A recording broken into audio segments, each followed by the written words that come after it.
Greetings. I'm Suzanne Titkamar. If you didn't know, I wrote a column for Pathos for nearly 10 years on Quiverfull Evangelicalism. And today I'm going to talk about something that I've only recently started thinking about and researching again. You have to excuse me, I have wet hair. You're getting stoned me because I fell out of the bed this morning trying to get out. Took a little tumble and hurt everything. Oh, well. It is what it is. Hey, Noelle. So, and I just took a shower, so my hair is crazy all over the place. I started thinking about this because, as many of you know, I've been writing a book on my experience with my Quiverfull church for some years. Back quite some time ago, we've been out 15 years now, and we were there at least that long. One of the things that I always thought was very odd, and looking at the statistics, I've seen a couple people say it's understudied, and I think it is, but I think it's a real thing, so I'm going to talk about it. There are statistics that show that evangelical Christianity, that the divorce rates are higher than they are among the general unwashed, unchristian population. So apparently being part of a more strict religious group puts you at a bigger risk for divorce. Now, I don't know too much about that beyond what the statistics are, but the statistics I was looking for was about infidelity, because I've had some distinct experiences involving that in my old Quiverfull church. I did not commit adult infidelity, nor did my husband, but we certainly observed it enough times. And it seems to be when you start running some of these people's stories and you start looking at them, there's infidelity. Let's look at the guy who, his wife, Leslie, has been tattling on him lately on some of the things that he's done. Well, not tattling, I should say. She's saying her journey of abuse. She has outed him as having committed adultery. So many of these guys in this type of religion seem like the power goes to their head, they commit it. The ones that are lower down commit adultery too. And I think that I've always believed this after being part of it, especially, that some of these high demand religious groups have much higher rates of infidelity. I'm convinced of it. Why? Well, I know you're not supposed to use your own research, your own experiences research, but I will tell you, I certainly did. I went to a church. It was roughly about 150 people, okay? A Quiverfull evangelical part fundamentalist church for some years. So I've been writing about my experiences with this church with the idea of putting out a book, since I dropped the idea of the true crime book I was working on because I didn't want to upset the family, and I did have several family members reach out to me to tell me they did not want to be written about. Okay, so the one that I'm writing about, the thing I've been writing about and puzzling over is all the infidelity I knew of in my church. I'm not even talking about anybody wealthy, anybody famous. I'm talking about just average Joes. We had 150 people, and of that 150 people, I knew of probably 25 infidelities, and those are just the ones that I knew about. Or people actually went up to the altar and confessed. So I'm guessing that the actual rate is much, much higher. So of the 25, there were 4 that I knew of. Well, 5 actually count, that I knew of firsthand. I know that's a lot, Noelle. I think it's a lot. My husband and I were part of a friendship group where there were 3 other couples. Yeah, Rose. 3 other couples. And of the 3 other couples, there was cheating in each group. In fact, it kind of blew our little group apart when that happened, because we used to all hang out together. One couple, the wife was seriously ill with a, hey, Rose. The wife was seriously ill with a skeletal muscular disease. She was very ill. It was something there's not a lot of treatment for. So her husband started cheating. He cheated with the wife of somebody else we knew in our little people group, where they had marital problems, had been split up several times, split up, going back together, split up, going back together, infidelity. Well, that husband and that wife hooked up. You remember me talking about in the past that somebody had used me to cover their infidelity? This are the two couples I'm talking about. They told their spouses that they were with me at the Van Gogh exhibit at the Smithsonian, and the spouses each reached out to me and said, "Hey, how was that Van Gogh exhibit?" And I had to say, "I don't know what you're talking about," because I didn't. They didn't tell me anything about it, but they had invoked my name as the crazy free spirited art person to say, "Hey, I'm going to the Van Gogh exhibit with Suzanne." No such thing. No such thing happened. I had a Bible study where the wife of the pastor cheated, and that was unfortunately the end of the study. Yeah, that happens too. So of the other couple there, the wife cheated not once, she cheated probably 10 or 15 times, quite a few times. In fact, sometimes their cheating in their history had gotten so awful that they would pick up stakes and move somewhere else where no one knew them. They'd run out of Boston, somewhere out west, I want to say Montana, various places, until they arrived in Virginia, and she started the same old, same old. It was really disconcerting because I knew all these people really well, and I knew they all had problematic marriages, but I had no idea that it was to that level. And at least the last lady I'm talking about, she didn't cheat within our friend group. That's pretty good. The other example that I knew pretty well firsthand is I had these two ladies that had joined the church 2 or 3 years before we left. I'm just going to call them Shrimpleton and Angelica. That's the names I'm using in my book where I'm writing these stories out, and I'm expounding on them in great detail, much greater detail than I'm using here. Shrimpleton's husband had the same name as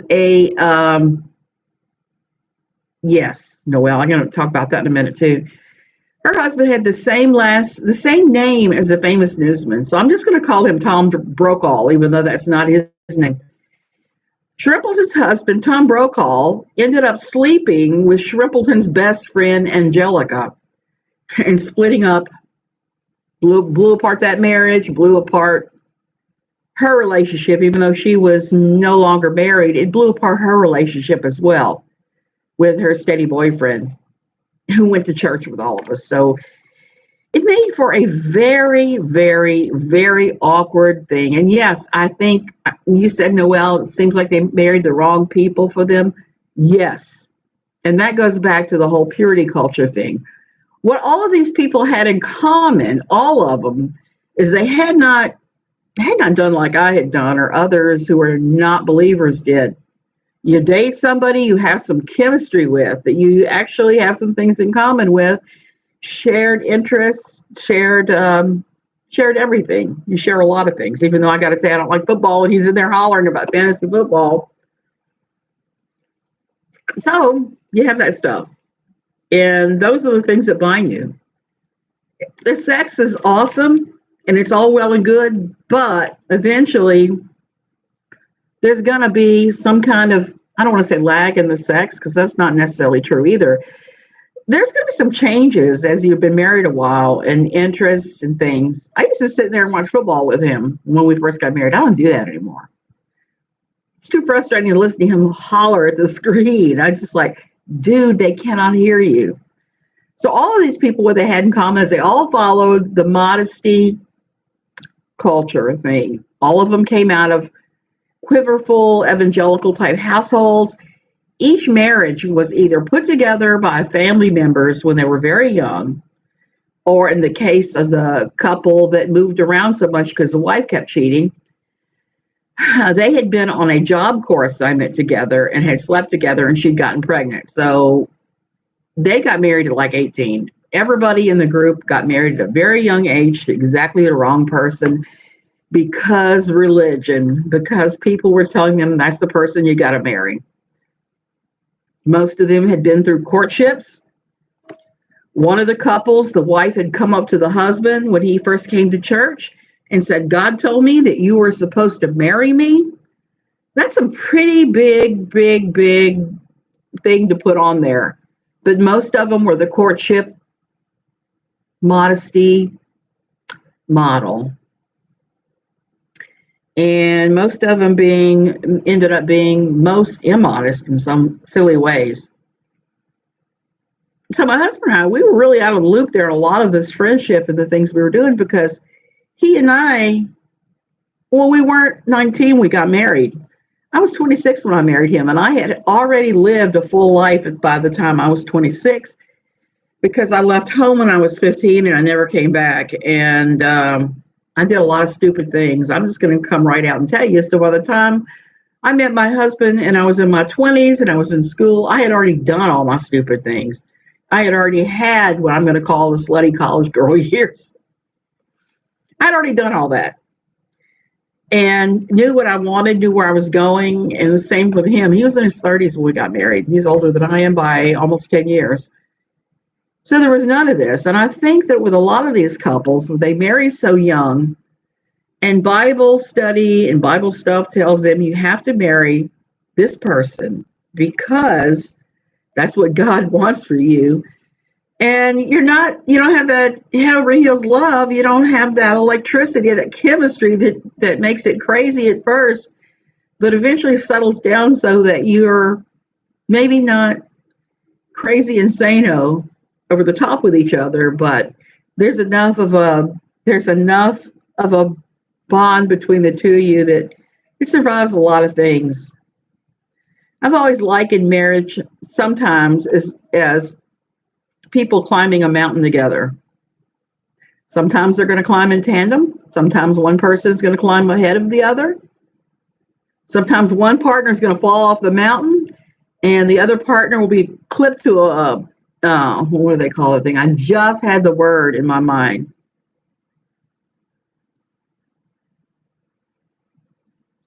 Pin on? I can't remember. It's one of the things that you clip on the side of the mountain where someone has put a metal clip. You clip into it. But I've always said that that's what marriage is like. And the same thing with infidelity. I think infidelity is a conscious choice a person makes. I hear people say, I couldn't help myself. Oh, girlfriend, I don't believe that one bit. I think things can set you up. Yeah, like repelling. Yeah, that's what I'm talking about. That is exactly what I'm talking about, Mandy. You're hauling your partner up the mountain sometimes he's hauling you up the mountain. Sometimes they're both climbing, sometimes one's falling off. It's just different things. And I've always felt that way about marriages. That's how it's supposed to be. Does it always work that way? Oh, hell no. Hey, Marie, sometimes it gets goofy. Like this morning, I was trying to get out of the bed. My husband woke up and did his computer thing. He came back to wake me up, put his head on my abdomen, and I had to go to the bathroom so bad. So I'm pushing him away, trying to get out of the bed, not knowing that he had pinned my nightgown. So the harder I struggled, I couldn't get out. And finally, the nightgown slipped out from under him, and I fell on the floor. And for me, with my balance issues, it's pretty bad. I messed up my back now. So he's having to do the heavy lifting as a result. He had to run to the store just now and get a few things for us. And I'm just kind of in a fog of muscle relaxers. So those times happen. And I think that as long as you make the decision, you're not going to cheat, a big decision, no matter how tempting it is, and it can be tempting. I'm not going to lie. There are times when it is quite tempting.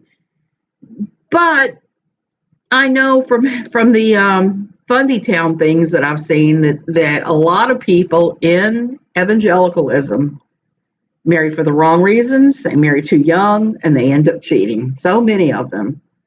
It's really, I would venture to say it's an epidemic, but it's a hidden epidemic because people don't admit it. And the statistics I saw said that they couldn't verify because it was all self-reported, so they suspected the numbers were actually much higher than listed. The only way I knew about these is because these were friends of mine that I was involved with.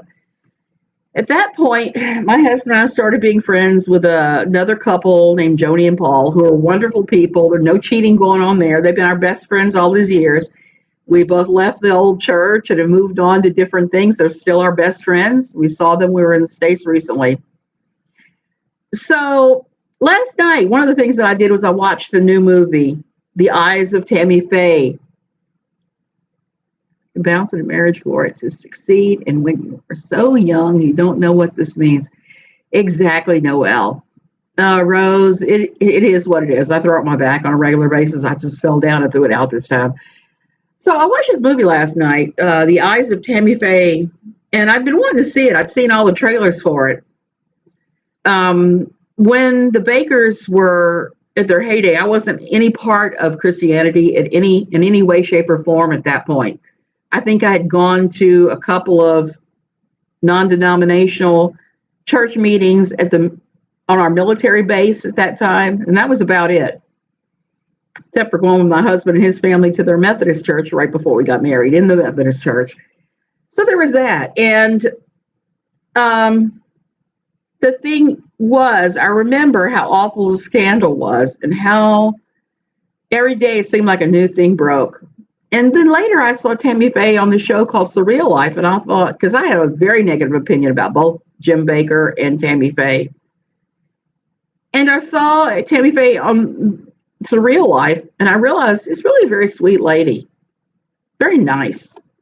Very nervous, but very nice and upbeat and loves the Lord.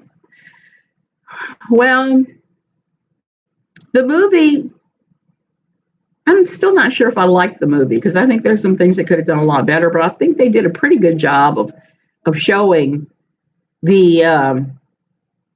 showing what happened. And incidentally, both Tammy and her husband cheated. They cheated. When you watch it, you could almost see why Tammy Faye was cheating. She married him very young with no worldly experience whatsoever. He was being cruel and dismissive and abusive of her in practically every way you can. So she turned to a sympathetic someone who said he loved her. And it was a very short-lived affair, just minutes, and it was over. And Jim Bakker used that information to torment her for just about ever to the end until they divorced. And I've seen that too in Evangelical Town. I've seen when one spouse strays and the other one says, forgive me, and they stay. I see when spouses take this stuff and they just bring it up over and over again, and it becomes a cudgel to try to put that person in line. It was a good movie. It was a pretty good movie. Like I said, I'm not 100% sure, but then again, I'm pretty critical of movies. I'm way more critical of movies than I am of books, I'll say that. But it prompted me to download her life story and read it, her autobiography. So I'm in the middle of that right now. It was a pretty good movie, and it was definitely a sympathetic portrayal of her.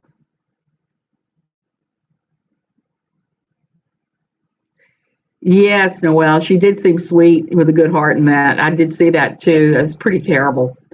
And the movie portrays her as a completely sympathetic character. And I have to believe there's some grain of truth in that.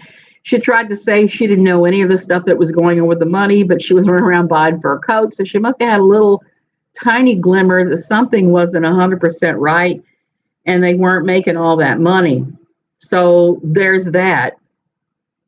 And it's kind of shocking sometimes to see the opulence that they lived in. But Jim Bakker preached the prosperity gospel from his earliest days in Bible school in Minneapolis. So there's that too.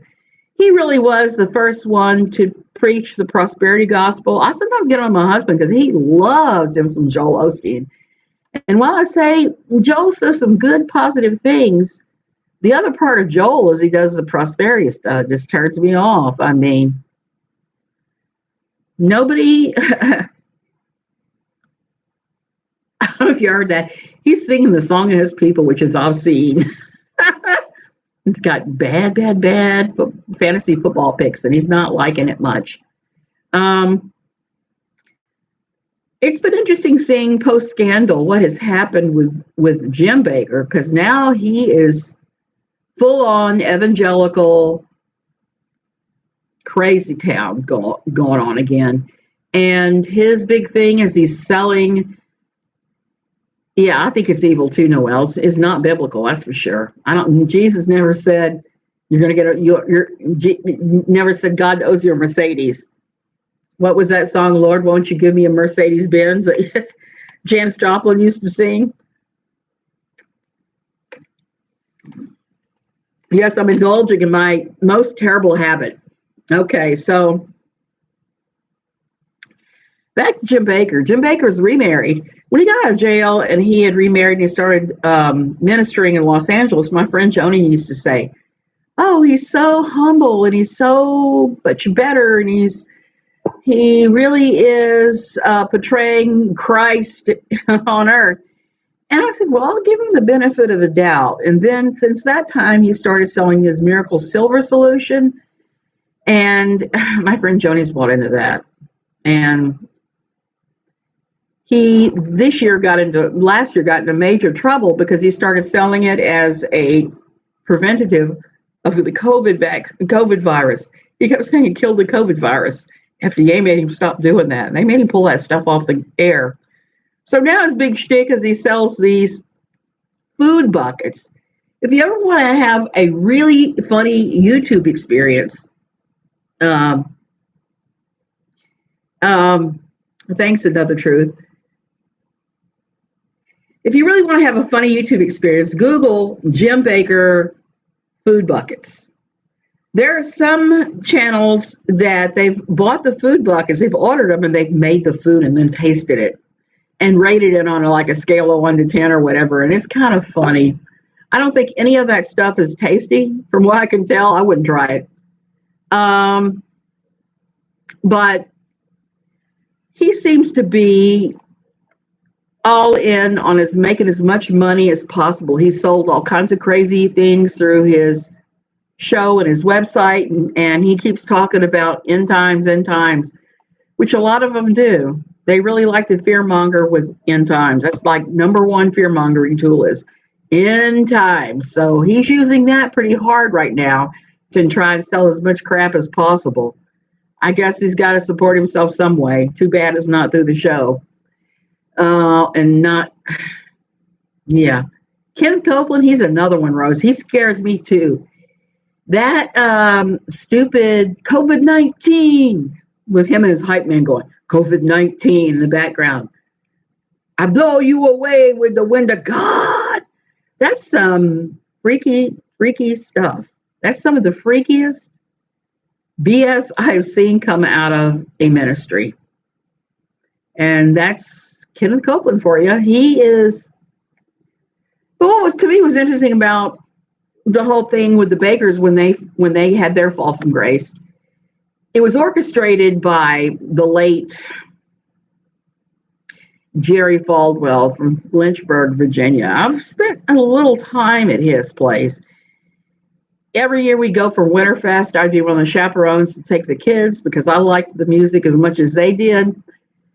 And I was not impressed with him. He would get up and speak during the Winterfest conferences, and the kids would just groan.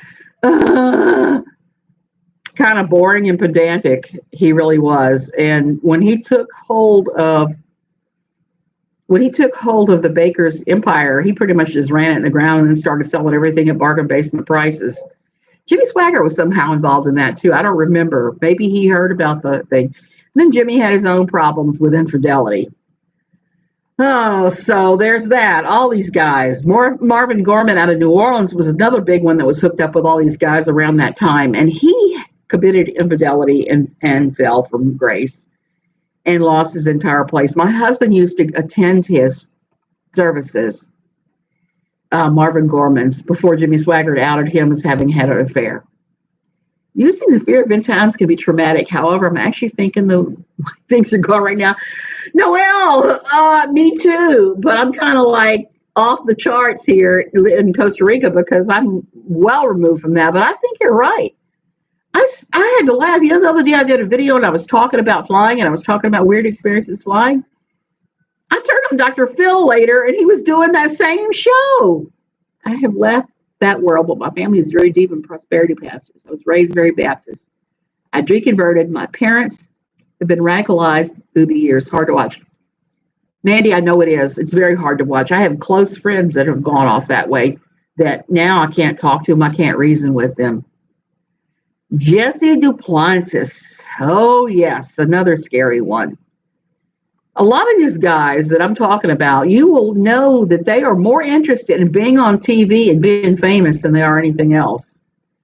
And wasn't it Creflo Dollar that said he have a $63 million plane? I know that Kenneth Copeland was saying he could not fly coach because he could not pray. He had to have his own private plane to talk to Jesus. I don't think that Jesus cares if you're on a private plane or you're flying coach, nor if you're flying business class. That is just not that important. So now I know Hillsong also had a fleet of jets, but their justification, their excuse was they need to be able to move their worship team all over the world. I can accept that a little better than I can accept, hey, I can only pray to Jesus when I'm on my own private plane. I think that's one of the most BS things. And if you look at Kevin Copeland with that, I don't know if he's got a wig on or his hair is dyed. He's had his face all tightened a couple times, it looks like. And he's just freaking scary looking. He just looks like something out of a horror movie. He doesn't look natural. And his eyeballs, he's got these glaring hatred of everything just glaring out at everyone. Just glaring. The demons were on the plane. Yeah, I know one big demon that was on that plane. He said flying commercial was like being locked in a tube with demons. Yes, this is exactly what he said. I remember now. Locked in a tube with demons. Can you imagine viewing other people, other living, breathing human beings with humanity, with the same humanity and the same everything as you, as demonic, in a religion that's supposed to be founded on peace and love, and it's supposed to be about loving and helping everybody in your path? Love one another. Isn't that what Jesus said? Okay, Joyce Meyers. Joyce is an interesting one. I've seen her speak live a few times. I used to watch her show some. My mother once said, she said, Suzanne, that's how she says my name sometimes. Suzanne, have you seen that woman with the beautiful jewelry and the hair and the makeup and the suits that talks about Jesus? And I finally figured out she was talking about Joyce Meyers. And I've heard Joyce speak before where I thought she was okay. But she's another one that has just gone off the deep end of religion mixed with politics. And her husband has some kind of foundation for, what do you call it? Man, I'm itchy today. Some kind of heritage foundation or something where they're pushing conservative values. Joyce is a little out there. Some of the stuff she says is good. Some of it is not so good. I haven't kept up with her. I don't know what happened. I don't know if she's still doing the same thing or she's got all new things she's saying. But Joyce was something else. I remember going to hear her speak, and she talked about how badly she wanted a fur coat, and she thought Jesus wanted her to have this fancy fur coat. So she'd been praying for this fur coat, praying. And then one of her, I don't remember if it was a neighbor or a close friend, ended up with that fur coat. And how crushed she was. I thought that was just a really strange thing.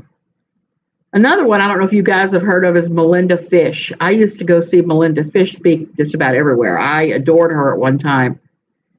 The last time I saw Melinda speak, she talked about coming to Central America to have a facelift.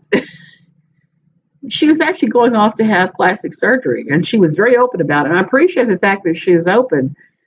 But again, like with the suits and the jewelry, I just wonder. I wonder if that kind of plastic surgery to deny your age is actually biblical, or whether that's something that Christians really should probably avoid. I just don't know. And here's the thing about that. It's not up to me to judge those things or come up with them. It's what everybody decides. But I will say this, that when she announced that, the crowd reacted, and it was not positive. Everybody booed her at that point. My mother would use her as an example of forgiving a father for unspeakable actions, and I should be more like her. Typical trope. Mandy, that is one of my problems with her. She will tell you to forgive your abuser, the person who abused you the most. And there are times and places for forgiveness. There's even times and places for forgiveness against the person who's harmed you and wronged you. But that doesn't mean you allow them back in your life. You don't make up with them. There's a lot of wisdom to be said. You're going to forgive them for yourself more than for them. And then you just don't have anything to do with them. I had to do that with one of the guys who was that group of 4 couples, because he kept getting pushier and pushier with me and insisting that my husband and I still be friends with him. And I did not want to, because he had used me as an excuse to commit infidelity. And I was friends with him and his wife. And I would remain friends with anybody that will use you like that. And you're right, well, it's a uniform. I'm convinced that the clothes that Joyce wore were considered more of a uniform. I'd go around and hear a lot of female preachers, and it's kind of funny because there are a lot of preachers that say if you listen to a woman, you're wrong. You should never listen to a woman preacher. I don't necessarily buy that. I think women preachers are just as well. Rose, yeah, they are working on it. I was interviewed for it. I doubt I'll make it on there, because they asked me some questions that were absolutely ludicrous. They asked me if I thought that Gwen had been bumped off, and I started laughing and said, nope. That's a stupid fantasy of evangelicalism. It's part of the whole martyr baiting thing. I think what killed them was the hubris of her husband and the age of the plane.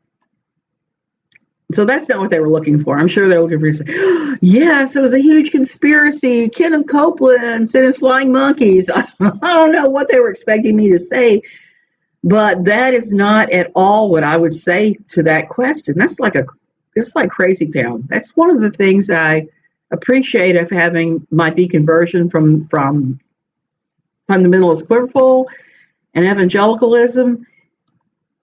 I appreciate not having to listen to conspiracy theories and keep a straight face, because conspiracy theories were always on the move on our old church. A lot of people had crazy ones. Things like, let me think if I can remember one of them, because there were some crazier ones. One, they were saying that if you use Lysol spray, liquid Lysol, whatever, you were going to come down with cancer because it was full of cancer-causing agents. That was one of them.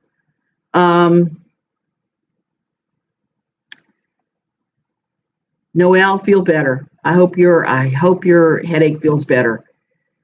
Rose, that is bizarre. And there may be some cancer-causing ingredients in Lysol, but they probably would not be in there at a high enough concentration to automatically cause cancer.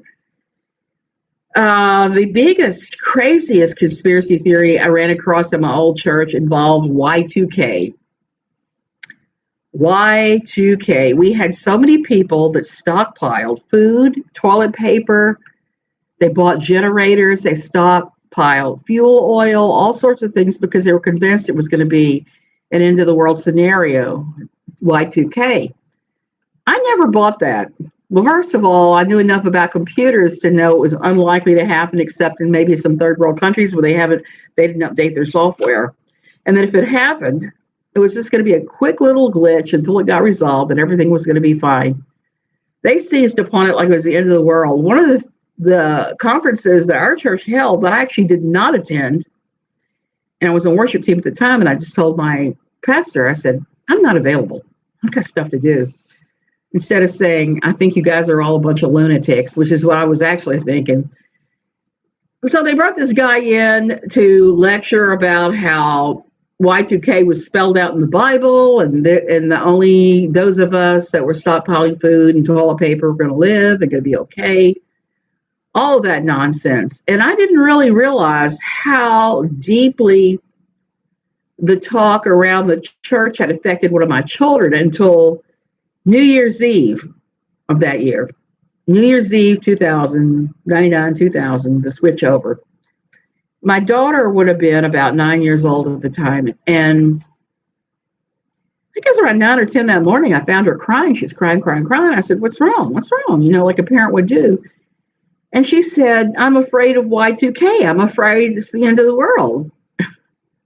So I started talking to her, and she picked up on it just from listening to people at our church, just overhearing snippets of conversations. She picked up on that fear, even though my husband and I did not fear it.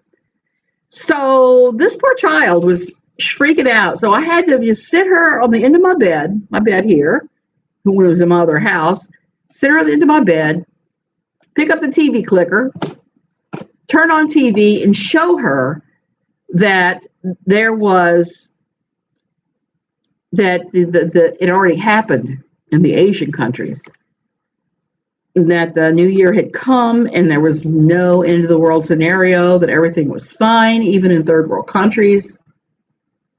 Our group of churches got caught up in the Bob Larson. Oh gosh, Bob Larson, I gotta talk about him too. People were listening to his radio show, reading his books. We actually saw him speak at a couple of churches. What a racket. Mandy, same. And I did see him speak a couple times. Our church really got big time into deliverance ministry when Bob Larson started being popular. And it got really ridiculous sometimes. That was sort of the beginning of the end for my husband too, because one of the things that they had talked about was ghost busting. Not just the exorcism of people. And I tell my exorcist story too. They got into ghost busting. Our pastor and one of the elders got up and told this long, convoluted tale about going to some house in Harrisonburg, Virginia, full of college girls, and removing the demons, expelling all the demons and the ghosties and things that go bump in the night. Yeah, we told our kids the same thing. So they cited Bob Larson. They cited the Bob Larson's books. They had an incident at a youth retreat that I was part of. We were doing a lock-in, an all-night lock-in, and some of the kids had invited one of their friends named Patrick. I knew Patrick quite well. Patrick was not part of our little church group. Patrick was like 14, 15 years old, and he was that little badass stage where you're smoking weed and you're stealing stuff at the 7-Eleven. So he was not a Christian boy at all or part of our group, but he was friends with some of our kids. So he got there.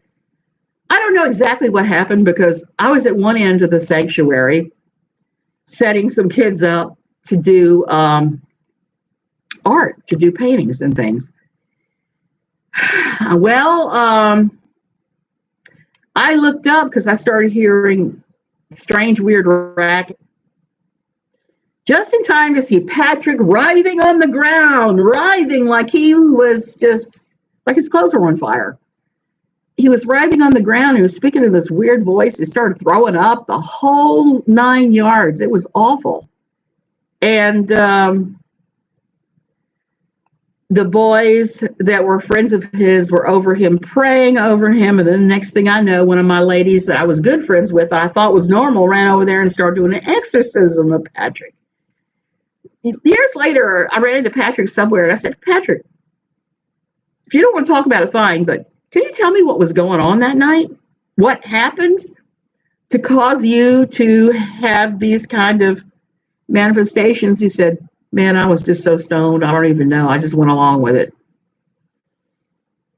So that's what we had. We had a bunch of these teenagers that had been listening to Larson, had been reading his books, and had decided that they were going to do exorcisms.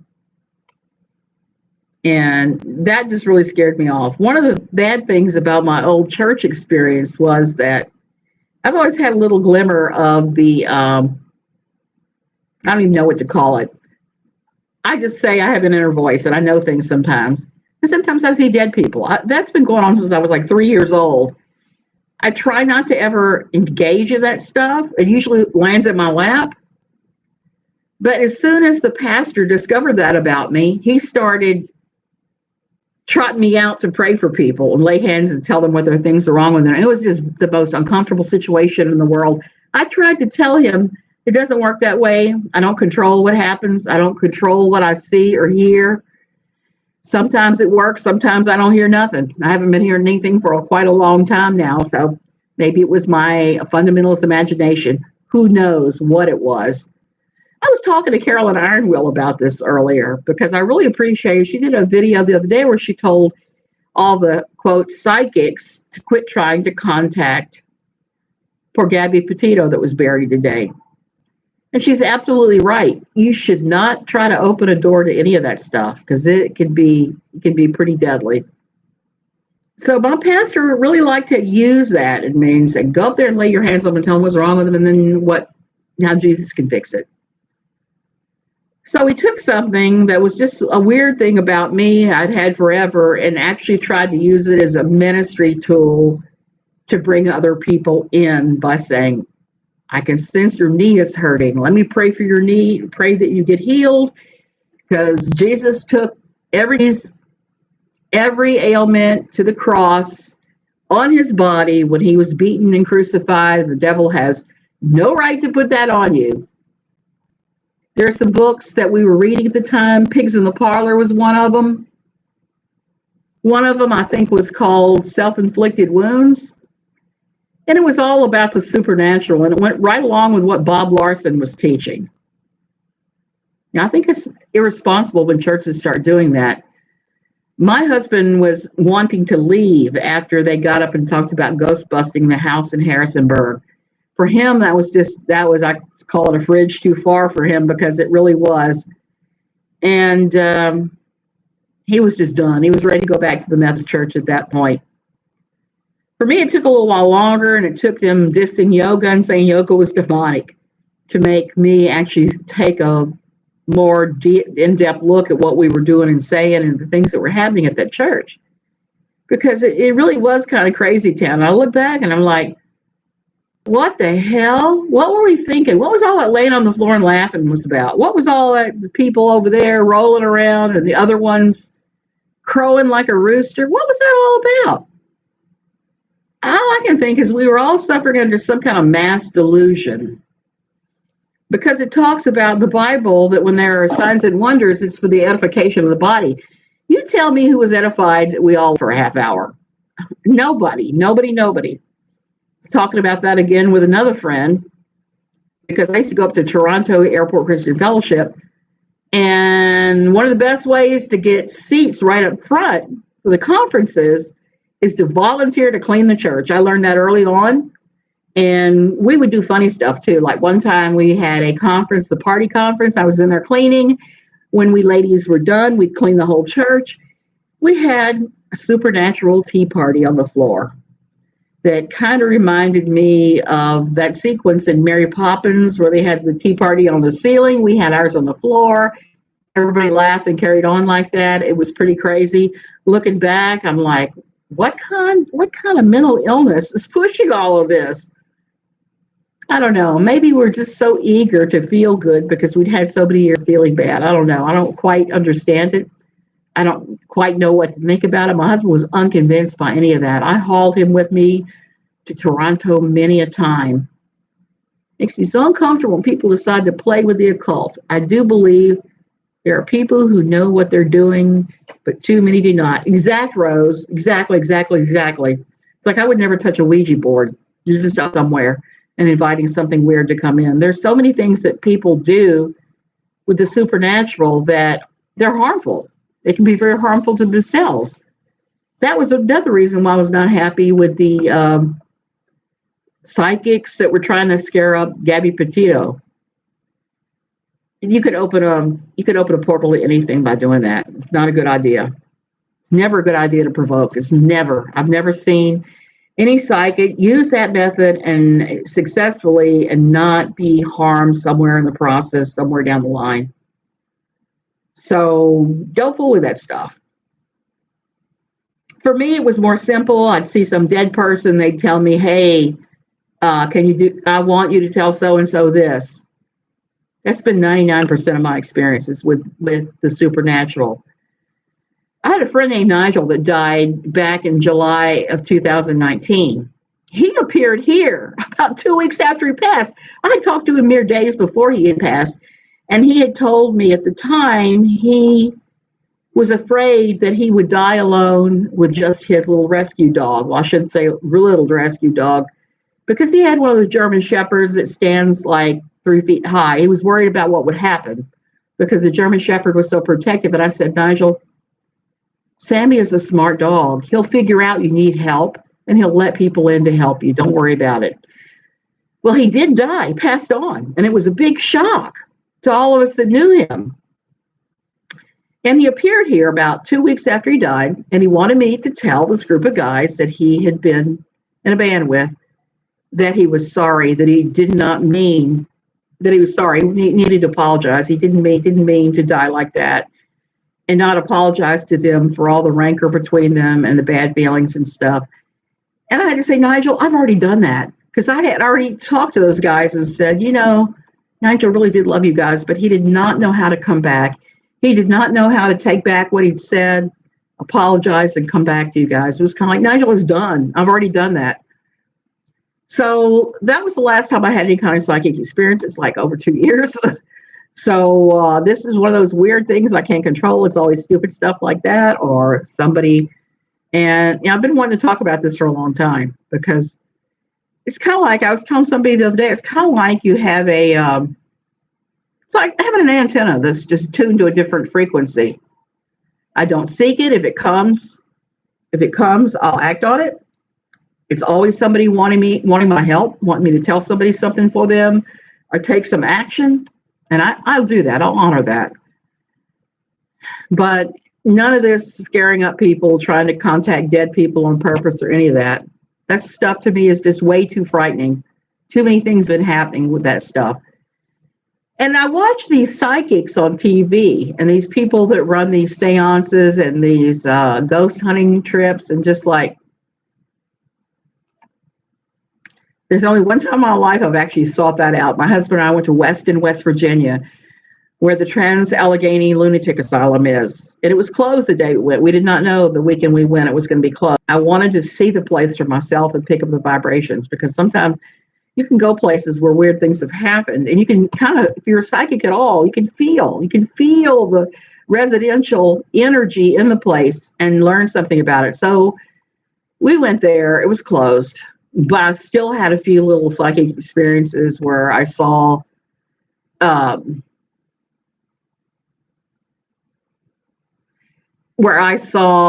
ball rolling and heard children and saw things moving on the children's playground there. And it's really tragic to think how many children passed through there, and how many of them died, because it was quite a few. My poor husband, he's as psychic as a brick, but he would not stay out the car very long. He went and got back in the car. So whatever he was feeling it from the building, because it's the second largest limestone building in the entire world. The first one is the Kremlin. Hey, Crystal. I don't know why. I don't know notifications. I know they've been messed up for me with some of the people I follow. I never hear about it until later, which is too bad, because I'd like to catch some of these folks live. So I actually started talking about infidelity in the church, if you want to back up and watch it again later. And somehow I've ended up here on psychics. I think it's because I was talking about Carolyn Ironwill's video telling people not to try to scare up Gabby Petito. And I was talking about my old church and the infidelity and some of the crazy things that happened. We've had tons and tons and tons and tons of crazy things happen there. And those aren't even some of the craziest things that happened. We used to have a guy that I always called him the worship Watusier, because he would get up front every single time it was a worship and just do this wild dancing. Nobody else did it but him. He was a worship Watusier. So I'm finally trying to put some of these things down in a book. I started writing a book about my experiences a couple of years ago. But it was a serious book, and I kept getting bogged down in the memories, how awful they were. So I'm trying to do just a comical one now, because there's so many things that happened that were so funny in their way, like the time the pastor fell to the ceiling. That happened. I used to get premonitions and they would scare me. I'm glad I don't get them anymore. Lisa, yeah, it is kind of scary sometimes. I had a premonition before 9/11, not immediately before 9/11. It was probably, I got to think about what year was that? 1999. So it was like 2 years before. I was with my kids and my husband, and one of the couples that I'm talking about, the four couples that were friends, and then three couples cheated. So with one of those couples, we all had our children. We were at the Smithsonian, and we had just had lunch, and I started a mission, and we had to leave immediately. And my husband kept saying, "What the hell is wrong with you?" And I said, "They're coming in planes. They're coming in planes. They're coming in planes. I don't know what they are going to do, but they're going to do something bad. They're coming in planes. They're coming in planes." And we got the hell out of D.C., back to our house in Virginia. And it didn't happen, obviously. But now, that and a couple other things have made me think that I saw 9/11 before it actually happened. But I just didn't know what it was I was looking at. And that's pretty awful. So I don't get those premonitions anymore, and I'm really glad. Now I just get the little stupid ones like, "Hey, the phone's about to ring," ones. So, and it's tragic because I think most church tradition thinks that all that is demonic. And I don't think it necessarily is demonic. I think it could be a doorway to open to the demonic if you're not careful. But like I said, it's just like somebody who can play the piano or speak a different language. It's just a different inborn talent that people have. Some of them. So there is that. I don't mess with.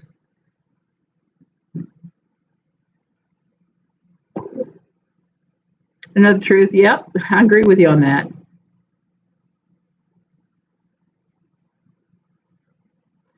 Yep, no one will ever exploit this again. I'm kind of borderline atheist myself. I think there's a supreme being, power, whatever. But I don't know that he looks much like the Christian God. I'm not sure he does it all. Particularly when you start reading the Old Testament. Went here and killed these people, killed those. Oh, but we're supposed to love each other. I could never reconcile some of that. I could never reconcile Old Testament, New Testament. So there's a lot of that I just don't understand, and I'm just not going to waste brain cells trying to figure out. I've got enough serious situations in my own life to deal with where I don't really want to waste time with the unknown. One silly little story before I go. One of the things that I did off and on for years for extra money, but mostly so I could get the discount, was I worked at this part-time at this big quilting store and the linked art studio. Sometimes I'd work the art side, sometimes the quilting side. It was in a very old church. It was in a church that was early 1800s. And the church building housed the quilting part. I got there one morning and I was opening up, and I had the experience I've had a couple times there. I would sometimes hear hymns when I walked in, or if I was doing something that was very quiet, you hear people singing old-fashioned hymns. And sometimes the doors would open and shut on their own. So that's the closest I've ever seen to anything like that as far as a haunting in a building or anything like that. And it was always it always made me laugh. I'd just go, "Morning, George." Because I decided the minister must have been named George. I should have done some research and figured that out, but I never did. I just always called him George because I always thought he was a George. So that's my weirdness. And when I share that with people, they sometimes freak out. And sometimes it can be really, really awkward because a friend of my husband's died and he wasn't discovered for like 4 or 5 days. He was laying up in his bed dead. When they finally found him, because work, everybody's like, "Where is he?" He came to his own funeral, or should I say he approached me during his funeral. It was someone I knew pretty well too. And he was mad because everybody was gossiping and wondering if he had killed himself. That was the big thing. He wanted everybody to know he did not kill himself. He had a heart attack. He wanted everybody to know that because the family was being hush-hush about what killed him. And it was not, some of the people I told looked at me like I had 3 heads. And I always say, I'm not responsible for the message. I'm not responsible for you believing the message when somebody tells me something like that. I'm only responsible for giving it out. So there was that. So now my husband's coworkers probably all think I'm nuts. Maybe I am. Okay, you guys, I'm going to go. I'm going to go lay down. I've just been having one hellacious backache after another and falling on the floor is stupid. It's the first time I've fallen in well, I got to think about that. I haven't fallen hard since I flew back in July where I tripped over the bags when I was trying to check them and fell down. So there's that. I try to behave myself most of the time unless I can't, which that happens too sometimes. My mouth will do this. Okay, y'all have a great Sunday afternoon, evening, Monday morning, wherever you are, whatever you're going, and everybody's having health issues, feel better.